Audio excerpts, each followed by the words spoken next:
Okay, yeah. I'll tell this one last story. This is a totally different era of my life. Okay, this is pretty good. The first story was in the metal era of my life. That was the metal days, like right out of college. The second story, I was in fourth grade. I was 9 years old. The third story, that was 2013. I was 30 years old. This next story is from, this would have been like 2007 or 8. So it's a few years after I was in the metal band. I was in the metal band Paleface, in case you're interested. Paleface. I was in that band for 5 years, maybe 4 or 5 years. I finally decided to give it a break. We were just kind of doing the same thing constantly. Weren't writing any new songs. There was some weirdness going on, and I just was like, I'm going to take a break. And then I just so happened on an opportunity to join a cover band in the area, and they liked me and it worked out. And so I joined the cover band, learned all the songs, and before I knew it, I was playing country music, along with top 40s and classic rock and other stuff like that. Never in my life thought I'd be playing it, but I'm glad I did. It was a great experience, and I learned a lot and made a lot of money too. I paid very, very well. We worked in the beginning, in those days, early days, we were playing 6 nights a week, making 100 to 125 a night in 2006 or 7. That was a lot of money. On top of that, I was also selling real estate, and I was collecting rent money from my tenants. I was renting out the rooms in my house that I owned. So yeah, I made a pretty good amount of money that year. I think it was '05, or I think it was maybe '06, or I can't remember the exact year, but let's just say '07. Let's just say '07. It was 2007. So my first birthday comes around with these guys. It was a 4-piece band.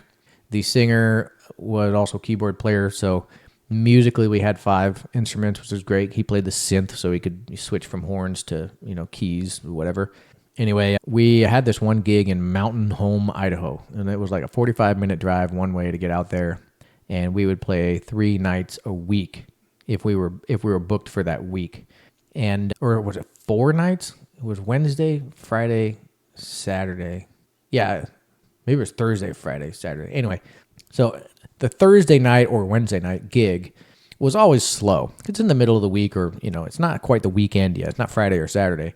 So it was always a little slow. But, people would come in and listen and dance and whatever, but just not nearly as many.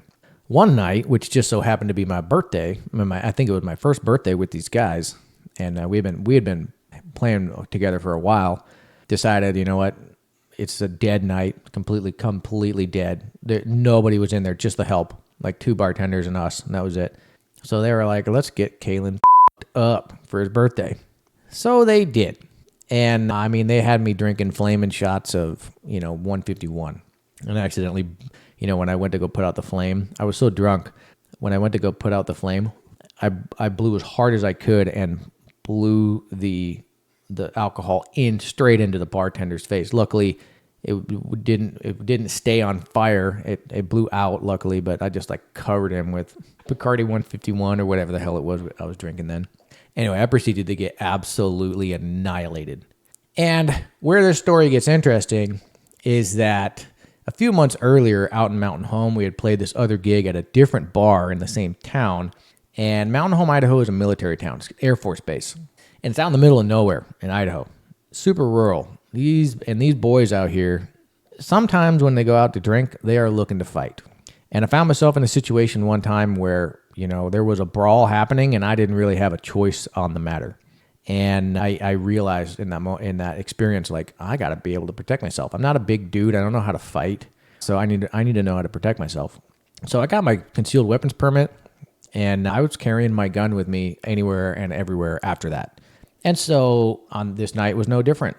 I had my gun in my bag, as I always did. And so when the night was over and the guys were chauffeuring me out to the car so that we could drive home, I thought it would be funny to pull out my gun from my backpack and point it up at the sky as if I was going to shoot. Of course I didn't, but the guys freaked out and were like, put that thing back in your backpack. So I did, but I had a good laugh about it, and also now I had sort of the itch to fire it, and I was drunk. And so this is not a good mix, as you can imagine. And so we're driving to drop off the singer, who his parents actually live in Mountain Home. And so for those 3 days, Thursday, Friday, Saturday, he would just stay there instead of driving back 45 minutes each way with us.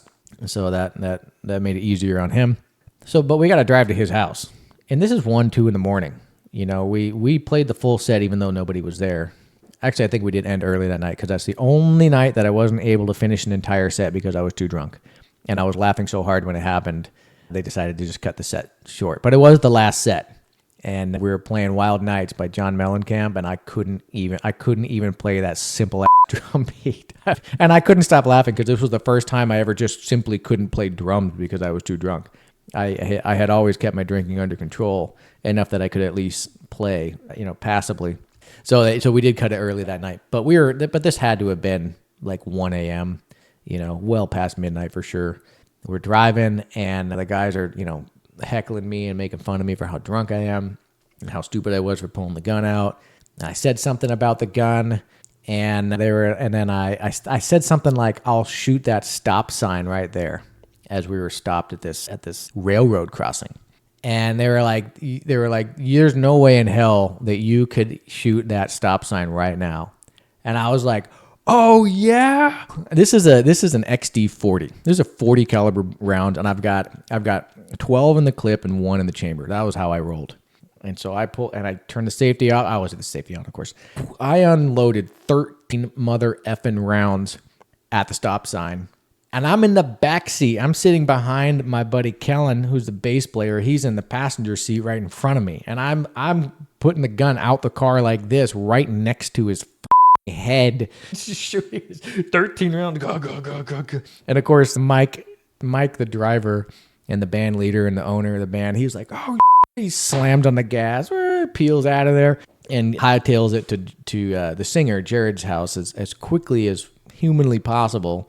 Anyway, I threw up that night. I threw up out the car on the way down the mountain home. I had to clean the car the next day, and I was hungover as the next day, obviously. So we show up at Mountain Home the following day, Friday now.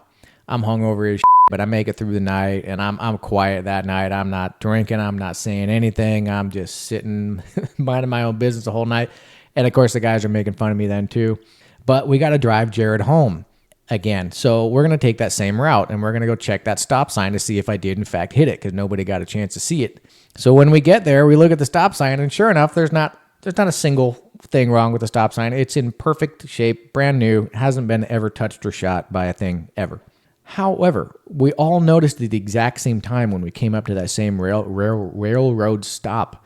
Right on the other side of the stop sign from the car is a fucking into a motherfucking house, and didn't know it. None of us knew it at the time. Nobody said a thing. Nobody was like, "Oh my God, that house." Everybody was focused on the stop sign, or just surprised that I was firing a gun out the car in the first place. Although knowing me back then and how belligerent and abrasive and uncouth I was, I don't understand how anyone would have been surprised that I did that. So anyway, I unloaded 13 rounds towards a house. I don't know if I hit it, but it certainly looks like there's a high potentiality that I unloaded 13 bullets, 40 caliber bullets into a house in the middle of the night without having any idea that I did it until the next night. So I felt very bad after that, and I decided, I'm going to keep this gun with me, but if I get drunk, I told the guys, if I get drunk, you take the gun away from me, please.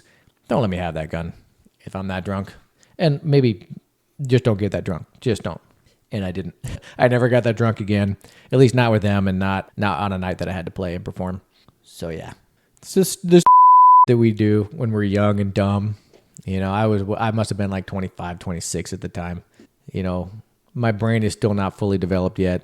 I'm smart enough to know better, but I'm still too stupid because I'm an adolescent at this age, So let that be a lesson for any of you out there. You got to grow up at some point. You know what I mean? Grow up and man up at some point. Just don't do like that. Make better choices than what I did. I'm lucky I didn't, kill anybody that I know of, and it never came back to bite me in the ass.